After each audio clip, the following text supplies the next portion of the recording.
अंतर्गत किसकी बात कही है कि किसी भी धर्म को मानने वाले के साथ भेदभाव न हो, यानी सभी को धर्मों के रूप में समान रूप से स्वीकारा जाए, सभी धर्म को हम स्वीकारें। ऐसा नहीं है कि कोई हिंदू है तो वह मस्जिद में या फिर दरगाह पे नहीं जा सकता है, या फिर चर्च नहीं जा सकता है, या फिर ये होता है ना सिखों का गुरुद्वारा, वहां नहीं जा सकता है, ऐसा नहीं है। सभी धर्म विशेष वाले व्यक्ति जो हैं किसी भी धर्म को जान सकते हैं, मान सकते हैं, समझ सकते हैं, इसमें किसी भी प्रकार की रोक नहीं लगाई गई है।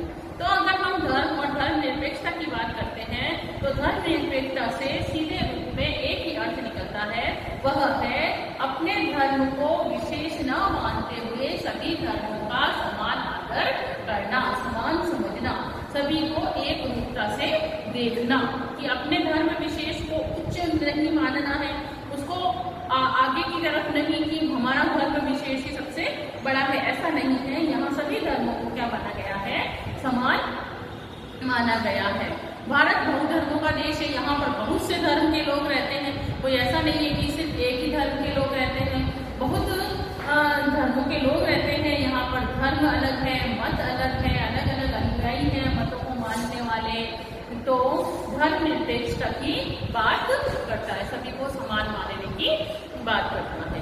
भारत में धर्म निरपेक्षता को संवैधानिक दर्जा दिया गया है, यानी कि संविधान में भी ये बात कही गई है कि जो भारत है वह क्या है, धर्मनिरपेक्ष देश है। यहाँ पर किसी धर्म विशेष को ज्यादा महत्व नहीं दिया गया है और यह सर्वत्र स्वीकार्य है। सब जगह इसको क्या किया गया है, स्वीकार किया गया है, इसको माना गया है कि यही उचित है। यह भारतीय संस्कृति की मौलिक असीमता है, मौलिक असीमता यानी मौलिक गुण है। भारतीय संस्कृति का एक क्या है, मौलिक गुण है, मूल, जिस प्रकार से मूल अधिकार है, मूल मौलिक कर्तव्य है, उसी प्रकार से धर्म भी इसमें संविधान के अंदर जोड़ा गया है। और इसे किस रूप में जोड़ा गया है, मौलिक असीमता के रूप में, क्योंकि भारत में अनेक मत और मतांतर पाए जाते हैं, बहुत से धर्म मत को मानने वाले लोग पाए जाते हैं, ईश्वर को मानने वाले हैं, तो ईश्वर की सत्ता को नकारने वाले भी लोग हैं, क्योंकि सहिष्णुता इस देश की मिट्टी में है।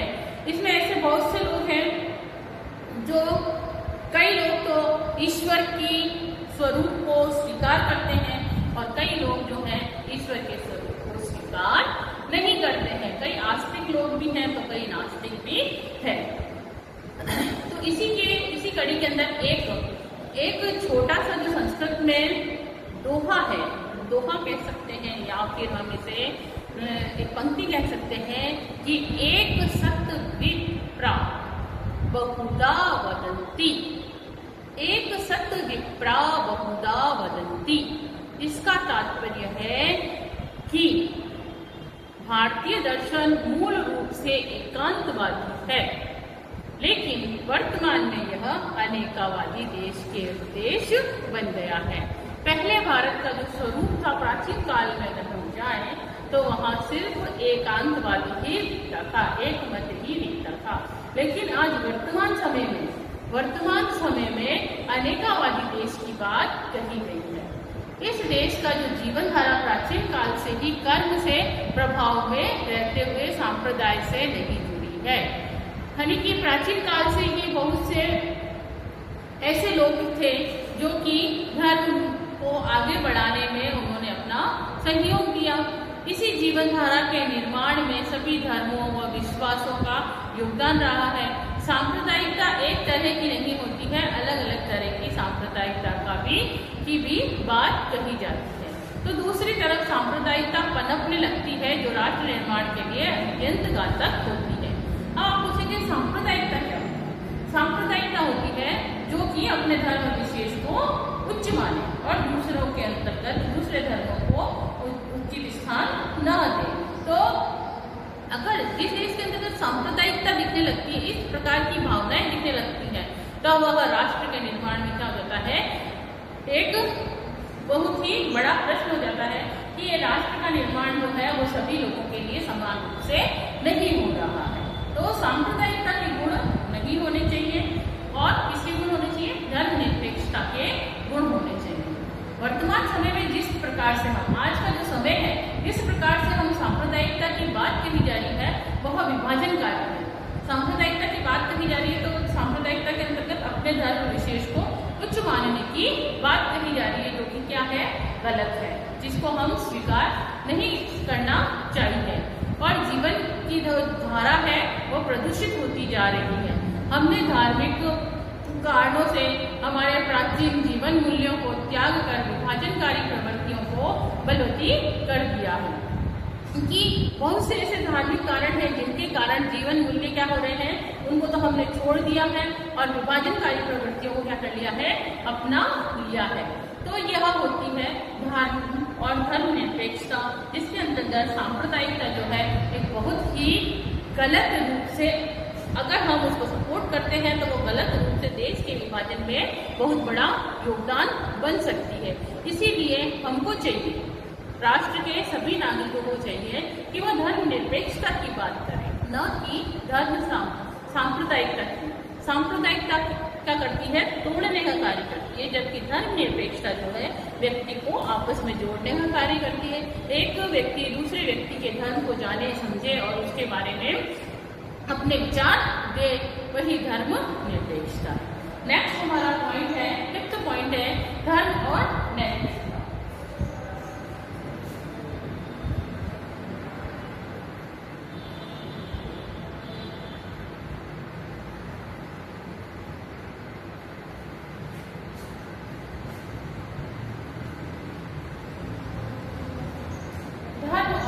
नैतिकता क्या होता है भाई, धर्म और नैतिकता? नैतिकता से तात्पर्य आप लोग बचपन से पढ़ते आ रहे हैं। पहले आप लोगों ने एक नैतिक शिक्षा करके एक किताब आती थी, वह भी पढ़ी होगी। उस किताब के अंतर्गत क्या होता था, उस किताब के अंतर्गत ऐसी बहुत सी कहानियां होती थी जो हमें एक अच्छा इंसान बनने में सहायक होती थी, जो हमें ये शिक्षा देती थी कि व्यक्ति को अच्छे कार्य करने चाहिए, जो मोरल ड्यूटीज होती हैं, जो जरूरी कार्य हैं, वह करने की बात कही गई है। तो इसमें देखो, धर्म का जो मूल लक्ष्य हुआ क्या बताया है, मानव मात्र की सेवा करना। कि हमारा नैतिकता है, हमारा यह नैतिक धर्म बनता है कि हमें दूसरे मनुष्य का क्या करना है, ज्यादा से ज्यादा सेवा करनी है। जैसे माता पिता की सेवा करनी है, अपने से बड़ों का आदर करना है, गुरुजनों का आदर करना है, किसी भी दुखी व्यक्ति की सहायता करनी है। ये सब क्या किसमें आता है, ये सब हमारे नैतिकता में आता है, मोरल ड्यूटीज में आता है।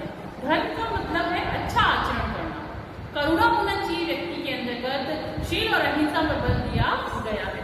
धर्म जो है वह बात करता है नैतिकता के अंतर्गत कि व्यक्ति के अंतर्गत किस प्रकार के गुण विद्यमान होने चाहिए। व्यक्ति के अंतर्गत धर्म से जुड़े हुए गुण होने चाहिए, और वो होते हैं धर्म से जुड़े हुए गुण के अंदर उस व्यक्ति के अंदर क्या होना चाहिए, एक तो सबसे पहला होना चाहिए अच्छा आचरण, कि वो किसी के साथ भी गलत शब्दों का प्रयोग न करे, अभद्र भाषा का प्रयोग न करे, सभी से अच्छे तरह से विनिमय नहीं, बहुत ही विनम्रता से वार्तालाप करे। करुणा होनी चाहिए, करुणा यानी दया, मन के अंदर उसके दया होनी चाहिए। किसी के दुख को देखकर व्यक्ति के अंतर्गत दुख की भावना उत्पन्न हो, वो क्या कहलाती है, करुणा होनी चाहिए। अहिंसा की बात पर बल दिया है, अहिंसा यानी किसी के साथ भी हमें हिंसा नहीं करनी है, मारपीट नहीं करनी है, वही हमारा क्या कहलाता है, धर्म कहलाता है। सभी धर्मों में सिद्धांत यही कहा गया, ऐसा नहीं है कि किसी एक धर्म विशेष में ये बात कही गई है। अगर हम हिंदू धर्म की बात करते हैं या फिर इस्लाम धर्म की बात करते हैं या बौद्ध धर्म है, जैन धर्म है, सभी धर्म हमें क्या सिखाते हैं, यही बात सिखाते हैं कि सभी के अंतर्गत ये सारे गुण होने चाहिए। धर्म जो है वो क्या करता है, बुराइयों से दूर रहने की और भलाई और सदाचार के मार्ग पर चलने की बात करता है। कि धर्म हमें बताता है कि जो गलत चीजें हैं उन गलत चीजों में संयोग नहीं करना है, उनसे हमें क्या रहना है, दूर रहना है, और सदाचार यानी अच्छे मार्ग पर चलकर उसका अनुसरण करने की बात कहता है। धर्म का जो मूल स्वरूप बताया गया है वह आध्यात्मिकता व आडंबर रहित होना चाहिए। आध्यात्मिकता होनी चाहिए, लेकिन आडंबर नहीं होना चाहिए। झूठ मार के आडंबर करते रहते हैं, जैसे बहुत से ऐसे पंडित वगैरह बन गए हैं, झूठ में बोलते रहते हैं कि आप ये कर लो ऐसा हो जाएगा, ये उपाय कर लो ऐसा हो जाएगा, आप अंगूठियां पहन लो, ताबीज पहन लो। तो इन सभी को ध्यान में नहीं रखना है, ईश्वर पर अपनी आस्था रखनी है। धर्म और राजनीति का भी विवेकपूर्ण मिलन मानव कल्याण में साधक होता है। अगर हम धर्म को राजनीति से जोड़े, राजनीति जोड़ने का मूल कारण क्या है? मानव कल्याण, कि ज्यादा से ज्यादा मानव के कल्याण की बात कही जाए, जिसके अंतर्गत मानव के अंदर अधिक से अधिक लोगों का सहयोग करना, उनके लिए कल्याणकारी योजनाएं बनाना। तो ये सब बात कही गई है जो कि राजनीति के लिए उपयुक्त है। अगर हम भारतीय विचारधारा की बात करें तो धर्म जो है वो रिलीजन्स का क्या है? एक समानांतर अर्थ है, जिसके द्वारा किसकी बात कही गई है? नैतिकता की बात कही गई है। तो यहाँ पर भारतीय विचारधारा में कई ऐसे पाश्चात्य शब्द, जैसे कि रिलीजेंसी क्या है? पश्चिमी सभ्यता से आया हुआ अंग्रेजी शब्द है, जिसका अर्थ भी क्या है? जिसका अर्थ जो है रिलीजन्स का अर्थ है धर्म, और यह इसका प्रायवाची रूप स्वीकार करने में हिचकिचाते हैं, क्योंकि धर्म रिलीजन से अधिक विस्तृत और नैतिक विचारधारा है। धर्म में न केवल नैतिक अपितु नैतिक दायित्व, नैतिकता नहीं बल्कि नैतिक दायित्व के भौतिक गुणों और उसकी प्रकृति और मानव के संबंधों तथा मनुष्य व जानवरों के व्यवहार में आने वाले परिवर्तन ही क्या कहलाता है? धर्म कहलाता है। अगर हम भारतीय दर्शन की बात करें तो इसके अंतर्गत व्याख्यात बहुत से ऐसे लोगों ने तर्क दिया है और नैतिकता की बल की बात कही है। आध्यात्मिक ऐसे बहुत से पुरुष हुए हैं जिन्होंने ये बताया है कि धर्म क्या है? धर्म क्या है? सभी को एक दूसरे से जोड़ने की कड़ी है, न कि एक दूसरे को लड़ाना या फिर किसी के बारे में गलत शब्द कहना, है ना, मन में उसके प्रति द्वेष की भावना रखना। ये सब क्या है? ये सब गलत है। सभी धर्म सामान्यतः विश्वास और मूल्य एक जैसे होने के बावजूद भी अभी तक धरातल पर आने को तैयार नहीं है। विभिन्न धर्मों में ज्ञान और मूल्य में परस्पर आदान प्रदान विज्ञान से कई अधिक उपयोगी रहा है। अगर हम धर्म को जोड़ें विज्ञान से तो विज्ञान के अंदर यह बिल्कुल अलग बात होगी, और इसके लिए शोध किए गए हैं, बहुत से खोज की गई है इसके बारे में जानने के लिए कि विज्ञान के क्षेत्र में कुछ भी विदेशी नहीं होता। वह सभी जो भी कुछ हो रहा है वह धर्म के क्षेत्र में कोई सांप्रदायिकता नहीं होनी चाहिए। अगर हम इसकी बात करें, इसके प्रमाण की बात करें तो इसके अंतर्गत जो कुछ भी है वह कैसा होना चाहिए? सभी को जोड़े रखने वाला होना चाहिए, न कि सांप्रदायिक भावनाओं से परिपूर्ण होना चाहिए। यदि सभी धर्मों को सामान्य तत्व में समानांतर अनुभव को एक कोश के रूप में संग्रहित किया जाता है तो धर्म की स्थिति प्रतिष्ठा विज्ञान और लोकतंत्र के समतुल्य हो जाती है, उसके समान मानी जाती है। कोई भी धर्म जो है सत्य की स्थापना का दावा करता है। कोई भी धर्म जो है वो सत्यता को पहचानने की और सत्यता को अपने जीवन में उतारने की बात करता है, ना कि उसकी गलत भावनाओं को उससे जोड़ता है। जो धर्म दूसरे धर्मों की निंदा करे, यानी कि गलत बताए, उसका तिरस्कार करे, वो क्या है? गलत है। वह उसके धार्मिक विश्वासों को, प्रथाओं को, रीति रिवाजों से अगर घृणा की दृष्टि से देखता है तो ऐसा धर्म कभी भी सत्य और धर्मपरायण नहीं हो सकता है।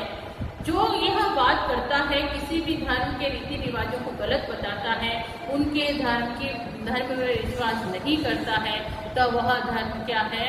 धार्मिक मान्यता और आस्थाओं की किसी प्रयोगशाला में संभव नहीं हो सकता। वही धर्म श्रेष्ठ है जो नैतिकता के पैमाने पर खरा उतरे। वही धर्म सही है, वही धर्म उचित है जो नैतिकता के पैमाने पर, अगर हम सपोज दैट हम जा रहे हैं रास्ते में, किसी का एक्सीडेंट हो गया है, क्योंकि हम उसे नहीं जानते वो किस धर्म जाति विशेष का व्यक्ति है। हम उसकी क्या कर रहे हैं, मानवता के नाते उसकी सहायता करते हैं, एम्बुलेंस बुलाते हैं, उसे हॉस्पिटल ले जाते हैं, एडमिट कराते हैं, उसका इलाज कराते हैं। तो ये क्या है, यह धर्म है, ये मानवता है। तो व्यक्ति के अंतर्गत इस प्रकार के गुण होने चाहिए, मानव कल्याण के गुण होने चाहिए, ना कि व्यक्ति के अंदर लड़ाई झगड़े की भावना होनी चाहिए, या ये मेरे धर्म का नहीं है, मैं इसका सहयोग नहीं करूंगा, इस प्रकार की बात नहीं होनी चाहिए। सत्य और नैतिकता को देश के काल में परिधि में नहीं बांटा जा सकता। अगर हम सत्य और नैतिकता की बात करें तो इसे किसी एक समय टाइम पीरियड में नहीं बांटा जा सकता, क्योंकि सभी धर्म के समान मूल्य होते हैं। नैतिक सत्य धर्म जो भी है वह सभी प्रेम, करुणा, दया का संदेश देते हैं। नैतिकता हमें किसका संदेश देती है कि सभी व्यक्ति के अंतर्गत कैसे गुण होने चाहिए, प्रेम होना चाहिए, करुणा होनी चाहिए, दया की भावना होनी चाहिए, और सभी धर्म हमें समान मूल्यों से ही विश्व में श्रेष्ठ राज्य की स्थापना में सहायक होते हैं। नैतिकता के नियमों का जो धारणा ही धर्म का प्रतीक है। नैतिक नियमों को अपने जीवन में धारणा यानी अपने जीवन में उसे उतारना ही धर्म का प्रतीक माना जाता है। तो यह था धर्म और नैतिकता। नेक्स्ट है धर्म और राजनीति। 6 पॉइंट है धर्म और राजनीति।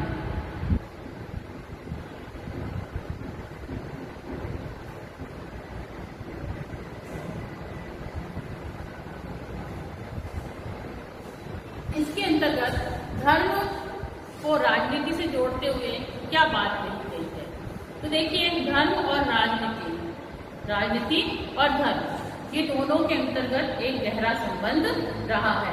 जब जब धर्म और राजनीति की बात कही जाती है तो इसके अंतर्गत एक नकारात्मक संसर्ग हुआ है। जब तक धर्म राजनीति ने धर्म का दुरुपयोग किया है, इसको समझाते हुए, इसको स्पष्ट करते हुए एक विद्वान है बेर्ट्रांड रसेल और E.M. फॉस्टर जैसे शांतिवादी और विद्वानों ने इसके बारे में आलोचना करते हुए इसकी क्या करी है, धर्म और राजनीति की आलोचना करी है, यानी कि उसकी बुराइयों के बारे में बताया है, उसको गलत बताते हुए उन्होंने कहा है कि धर्म और राजनीति क्या है, धर्म के नाम पर शुद्ध राजनीति करने में विश्व में हमेशा क्या हुआ है, खून खराबा हुआ है, जो आज भी जारी है। धर्म के नाम पर कई लोग राजनीति करते हैं और इतनी आगे बढ़ जाती है कि देश के अंतर्गत एक प्रकार की हिंसा की प्रवृत्तियां जन्म लेने लगती हैं। तो इन्होंने किसने, E.M. फॉस्टर और दूसरे विद्वान हैं बेर्ट्रांड रसेल, उन्होंने धर्म और राजनीति की आलोचना की है, उसकी बुराइयों को बताते हुए कहा है कि धर्म और राजनीति इतने आगे बढ़ जाते हैं कि देश के अंतर्गत ज्यादा से ज्यादा क्या होने लगता है, अपनी बातों को मनवाने के लिए, अपने कार्यों को स्वीकार कराने के लिए खून खराबे तक उतर जाते हैं, जो कि आज भी देखने को मिलता है। आज भी सभी धर्मों में धर्मांधता, कट्टरता मरने मारने को तैयार है। कई ऐसे धर्म के लोग हैं जो अपनी बातों को मनवाने के लिए, उन बातों का पूर्ण रूप से सहयोग करने के लिए एक दूसरे को मार कर देते हैं। दूसरे विश्व युद्ध, द्वितीय विश्व युद्ध जो हुआ था 1939 में, जो कब तक चला, 1945 तक। वहीं हम प्रथम विश्व युद्ध की बात करें तो 1914 से लेकर 1918 तक ये प्रथम विश्व युद्ध चला।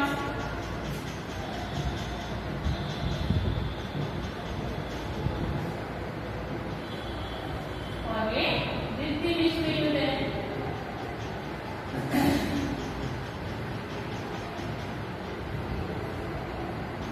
ये इस प्रकार से अगर हम बात करें द्वितीय विश्व युद्ध की, तो द्वितीय विश्व युद्ध के बाद क्या हुआ, विश्व में कई ऐसी शक्ति समूह और संबंध उत्पन्न हुए जिन्होंने क्या करा, जिन्होंने प्रारंभ में धर्म और शासन के लिए सुव्यवस्थाओं और सुनीतियों का संस्थापक बना, लेकिन बाद में अनेक ऐसे शासकों ने धर्म विशेष को अपना राजधर्म घोषित कर दिया।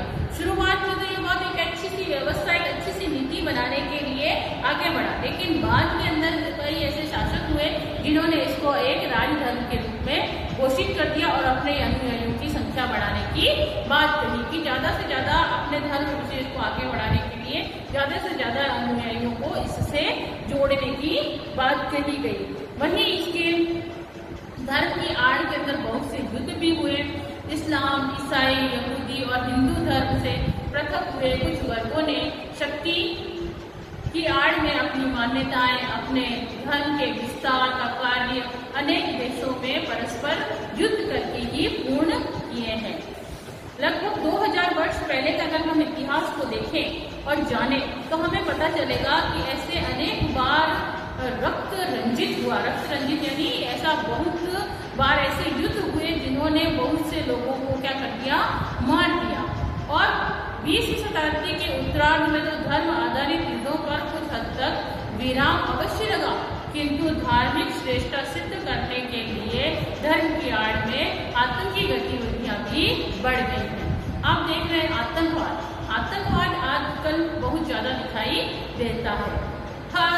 अगर हम देखें कि कोई भी देश अगर आगे बढ़ रहा है, हम तो भारत को देखें, जैसे भारत जैसा देश जो है किसी भी क्षेत्र में अगर आगे बढ़ता है तो दूसरे देश वाले क्या करते हैं, आतंकवादी हमला करवा देते हैं जिससे कि देश के विकास में बाधा उत्पन्न हो। तो धर्म और राजनीति में शुरू से ही संबंध रहा है। कई इसे अच्छा भी मानते हैं, कई इसके आलोचक भी हुए हैं। अब हम इसके आगे का कल कंटिन्यू करेंगे। Thank you class.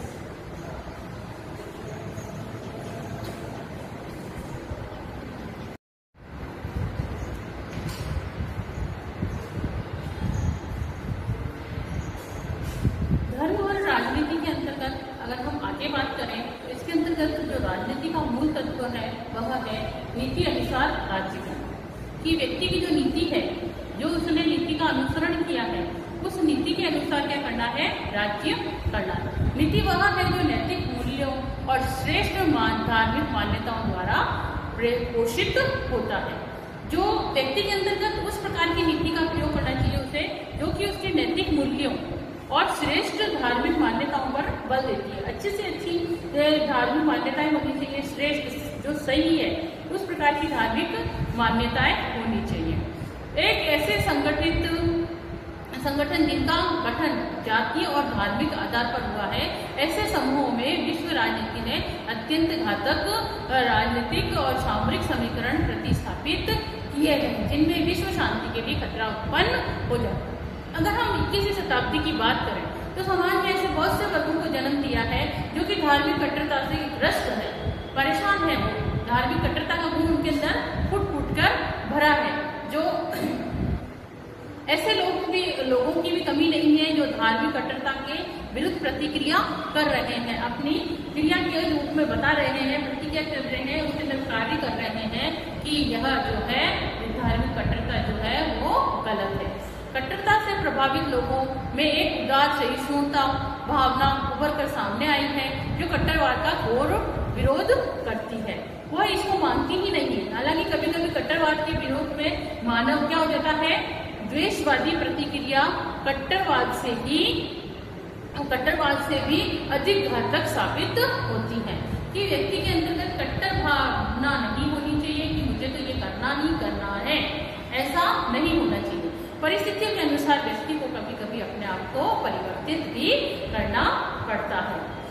विशिष्ट धर्म पुरुषों में धर्म को एक विशिष्ट पद्धति के रूप में स्वीकार किया गया है, विकसित किया गया है। धर्म का अर्थ और समझ में भारी परिवर्तन हुआ है। राजनीति और धर्म अपने अपने तरीके से प्रयोग में लाए जाते हैं कि धर्म के अंतर्गत राजनीति को किस प्रकार से प्रभावित करना है।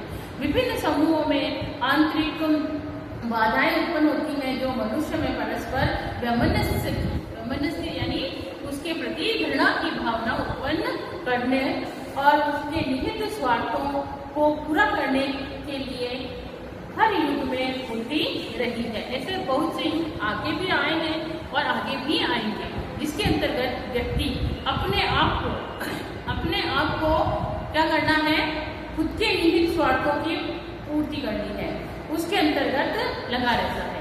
जब भी धर्म में आडंबर और स्वार्थी प्रवृत्ति बलवत होती है यानी आगे बढ़ती है, तब वह मनुष्य को उसके लक्ष्य से क्या कर देती है, भ्रमित कर देती है, उसके लक्ष्य से दूसरी ओर मोड़ देती है। जो व्यक्ति का धर्म है उस धर्म पर उस कर्तव्य को न करते हुए वह अपने स्वार्थों की पूर्ति के अंतर्गत आगे बढ़ता है। धर्म व्यक्ति की व्यक्तिगत नीति है जो उसे बाहरी रूप से थोपना मानवता के लिए अनिष्टकारी बताया गया है। इसी के अंतर्गत विद्वान है एक राम मनोहर लोहिया, नाम सुना होगा। यह हमारे भारतीय राजनीति से जुड़े हुए व्यक्ति हैं जिन्होंने धर्म और राजनीति के दायरे को अलग अलग किया है। उन्होंने कहा है कि दोनों की जो जड़ें हैं वह एक है। धर्म जो है दीर्घकालीन राजनीति यानी लंबे समय तक चलने वाली एक राजनीति है, जबकि राजनीति अल्पकालीन धर्म है। जो व्यक्ति जिस धर्म राजनीति में लगा हुआ उसका धर्म कम समय के लिए है, जबकि राजनीति जो है वह एक धर्म के रूप में, धर्म जो है वो क्या है, दीर्घकालीन राजनीति है, लंबे समय तक चलने वाली राजनीति है। और राजनीति जो है वह अल्पकालीन धर्म के रूप में बताया है। कहने का मतलब यहाँ पे यह है कि धर्म का कार्य करना, धर्म का काम क्या है, ज्यादा से ज्यादा भलाई करना और उनकी स्तुति करना, जबकि राजनीति का कार्य है बुराइयों से लड़ना और बुराई की निंदा करना। धर्म हमें सिखाता है कि हम लोगों को ज्यादा से ज्यादा परमार्थ के लिए आगे बढ़ाएं, स्वार्थों की सिद्धि पूर्ण न करें, सभी को साथ लेकर चले और आगे की तरफ अग्रसर हो जहां पर सभी लोगों का समान रूप से विकास हो सके। और राजनीति का कार्य क्या है, राजनीति का कार्य है बुराई से लड़ना, कि हमें गलत चीजों से लड़ना है, बुराई की निंदा करनी है, बुराई को आगे नहीं बढ़ाना है, जो कार्य बुरा है उसे वही समाप्त कर देना है। समस्या तो तब उत्पन्न होती है जब राजनीति बुराई से लड़ने के स्थान पर केवल निंदा करती है। राजनीति के अंतर्गत अगर हम धर्म को जोड़ते हैं तो इसमें पता पड़ता है कि गलत कब है राजनीति। राजनीति गलत जब है जब वह केवल बुराई की निंदा करे। एक होता है कि उसके बारे में सिर्फ हम किसी बात को गलत कह रहे हैं, लेकिन जो गलत है उसको हम स्वीकार करें और अपने जीवन से उसे निकाल बाहर फेंकें, तो वह तो सही है। लेकिन राजनीति बुराई कब बन जाती है, जब वह सिर्फ और सिर्फ बुराई से लड़ने की बात नहीं करती, सिर्फ और सिर्फ उससे उसकी निंदा करती है, तो वह एक क्या बन जाती है, कलह का कारण बन जाती है। इसीलिए आवश्यक है कि धर्म और राजनीति के मूल तत्वों को समझा जाए। धर्म और राजनीति का विवेकपूर्ण मिलन मानवीय कल्याण में साधक होता है, जबकि इन दोनों के अविवेकपूर्ण मिलन से दोनों को भ्रष्ट कर देता है। जब ये पूर्ण रूप से एक दूसरे के अंदर मिल जाते हैं धर्म और राजनीति, तो एक प्रकार से मानव का कल्याण अधिक से अधिक कर सकते हैं। लेकिन जब दोनों का मिलन यानी धर्म और राजनीति अविवेकपूर्ण से यानी कि अपने विवेक का इस्तेमाल नहीं करते हुए सही प्रकार से योजनाओं को लागू नहीं करते हैं, देश के नागरिकों को ध्यान में रखते हुए कार्य नहीं करते हैं, तो इन दोनों का मिलना, धर्म और राजनीतिक आपस में परस्पर एक दूसरे से मिलना क्या कर देता है, लोगों को भ्रष्ट कर देता है, जो मानवता के लिए क्या है, गलत है, अनिष्ट है, अब बेकार है। ऐसे अविवेकपूर्ण मिलन से सांप्रदायिक कट्टरता उत्पन्न होने लगती है। अगर इस प्रकार का अगर मिलन होता है, राजनीति और धर्म का आपस में एक दूसरे से जुड़ा होता है, तो यह एक प्रकार से सांप्रदायिक कट्टरता को बढ़ाती है, आगे जन्म देती है। धर्म और राजनीति को पृथक करने का सबसे बड़ा उद्देश्य यही है कि वह धर्म और राजनीति का दोनों एक दूसरे की मर्यादा में रहते हुए अपने अपने क्षेत्र में सक्रिय रूप से कार्य करें, ना कि एक दूसरे के निहित स्वार्थों की पूर्ति के लिए अपने दुरुपयोग करें, अपने कार्यों का दुरुपयोग करें, अपनी शक्तियों का गलत इस्तेमाल करें। धर्म और राजनीतिक सदैव मर्यादित संपर्क बनाए रखना चाहिए, दोनों को एक दूसरे में सकारात्मक सहयोग देना चाहिए, ना कि नकारात्मक। नीतिगत धर्म और धर्म पर राजनीति का अनुगमन विश्व शांति की स्थापना के लिए किया जाना चाहिए। राजनीति का धर्म को और धर्म का राजनीति को नकारात्मक रूप में प्रभावित करना क्या होगा, मानव के लिए दुर्भाग्यपूर्ण होगा। इसीलिए दोनों को चाहिए, धर्म और राजनीति दोनों को चाहिए कि वह दोनों एक दूसरे से जुड़कर सकारात्मक प्रयोग करें, सकारात्मक नीतियों को प्राप्त करें, सकारात्मक नीतियों के अनुसार कार्य करें और देश की लिए अच्छे से अच्छी योजनाएं बना सकें और उनके कार्य को आगे बढ़ा सकें। इसमें धार्मिक प्रतिक्रिया, कट्टरपंथी और सांप्रदायिकता, गुलामी की प्रवृत्ति उत्पन्न होती है, जो स्वतंत्रता व समानता जैसे महत्वपूर्ण मूल्यों को प्रभावित करती है। अगर हम इसके अंतर्गत नकारात्मक रूप देखने को मिलता है तो इसमें क्या होता है, इसमें धार्मिक प्रतिक्रियावाद है, कट्टरवाद है, सांप्रदायिकता है, ये सब ऐसी बहुत सी गलत चीजें उत्पन्न होती हैं जो समानता और स्वतंत्रता के लिए हानिकारक हो सकती हैं। आज विश्व के अधिकांश देश कैसे हैं, लोकतांत्रिक व्यवस्थाएं उत्पन्न हो चुकी हैं, लोकतांत्रिक व्यवस्थाएं महान निर्मित हो चुकी हैं, धर्मनिरपेक्षता के सिद्धांत को अपना रहे हैं। इसी रूप के अंदर स्वामी विवेकानंद जी ने अपने विचार प्रस्तुत करते हुए उन्होंने कहा, आडंबर, आच्छादित व हट धर्मिता पूर्ण धर्म मनुष्य को विभाजित करता है।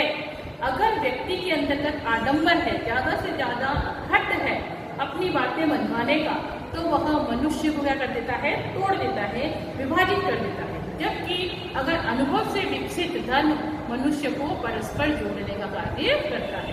अगर मनुष्य के अंदर अनुभव है तो वह ज्यादा से ज्यादा लोगों को धर्म से जोड़ने की बात कहेगा, ना कि उनसे टूटने की बात कहेगा। स्वामी विवेकानंद ने यह भी कहा कि जो लोग दूसरों के लिए जीते हैं वे सच में जीते हैं, शेष तो सिर्फ जीते हुए मरे जैसे।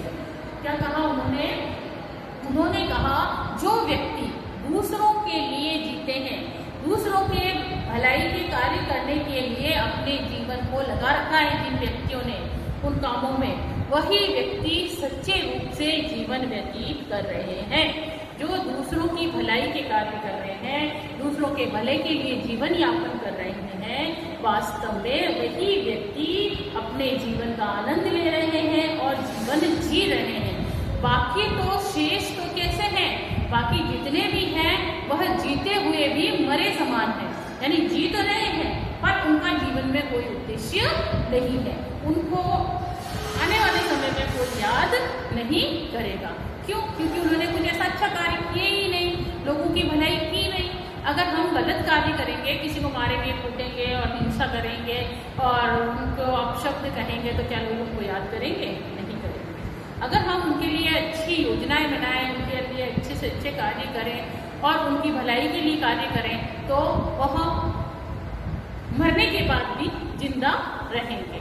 तो यहाँ पर यही कहा स्वामी विवेकानंद जी ने कि जो दूसरों के लिए जीते हैं वास्तव में वही जीते हैं, और जो बाकी तो शेष जीते हुए भी मरेंगे जैसे हैं, कि वह उनका जीवन कोई जीवन नहीं।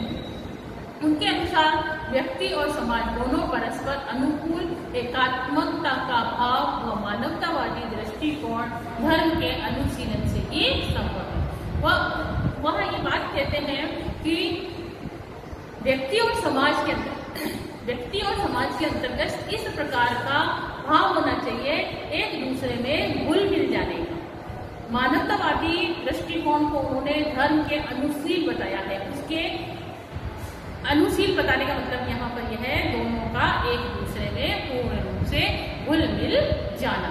ये क्या कहा है उन्होंने, विवेकानंद जी ने धर्म को व्यक्ति और समाज का गुण बताया है। नेक्स्ट हमारा पॉइंट है धर्म और अहिंसा। धर्म और अहिंसा क्या होती है?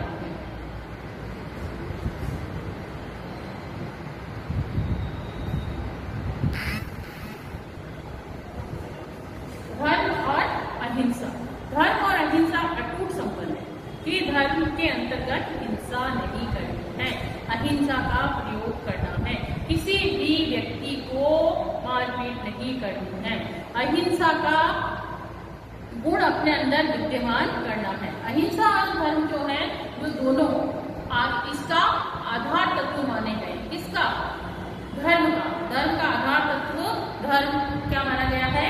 अहिंसा मानी गई है।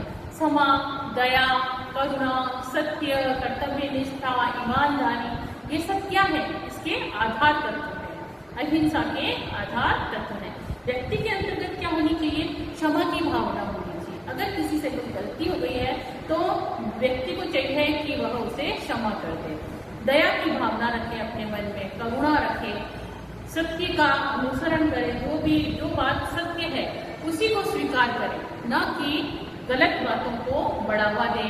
कर्तव्य निष्ठा, जो उसका व्यक्ति का कर्तव्य है उसे वह सुचारू रूप से पूर्ण करे। ईमानदारी का गुण उसके अंतर्गत विकसित होना चाहिए। इन्हीं सभी तत्वों को सभी देशों के सभी धर्मों ने स्वीकार किया है। ऐसा नहीं है कि इसे सिर्फ हमारे देश ने स्वीकार किया है, ऐसे बहुत और भी देश हैं जिन्होंने अहिंसा को स्वीकार किया है। इन सभी तत्व जो भी अभी तक बताए गए हैं, जैसे क्षमा, दया, करुणा, ईमानदारी, सत्यनिष्ठा, है ना, कर्तव्य निष्ठा, इन सभी को स्वीकार किया गया है। इन मूल्यों के अभाव में किसी भी धर्म का गठन संभव नहीं है। अगर किसी देश के अंदर ये गुण नहीं होंगे, देश के नागरिकों के अंदर अगर इस प्रकार के गुण नहीं होंगे, तो वो देश जो है कभी भी इनके अभाव में जो वो देश है वो धर्म का संगठन नहीं कर सकता। जिस नैतिक नियमों का विश्व में आजकल गोल्डन रूल या एथिक्स ऑफ रेसिप्रोसिटी कहा गया है, उसे भारत ने प्राचीन काल से ही मान्यता प्राप्त है, गोल्डन रूल के नाम से, है ना, कि नैतिक नियमों को लागू करना। यह भारत में प्राचीन समय से ही विद्यमान है। सनातन धर्म में इसे धर्म स्वर्ण यानी कि धर्म का सब कुछ, धर्म ही सब कुछ है कहा गया है। सनातन धर्म में किसकी बात कही गई है? धर्म का सब कुछ, धर्म में ही सब कुछ है, इसकी बात कही गई है। तो यह था धर्म का अहिंसा के साथ संबंध, कि धर्म और अहिंसा में क्या अर्थ है, क्या मतलब है, क्या इसके अंदर संबंध है धर्म और अहिंसा। आशा करती हूँ आप सबको यहाँ तक का लेसन समझ में आया होगा। इसके आगे हम कल कंटिन्यू करेंगे, जिसमें हम धर्म और राष्ट्रीयता के बारे में पढ़ेंगे। Thank you class.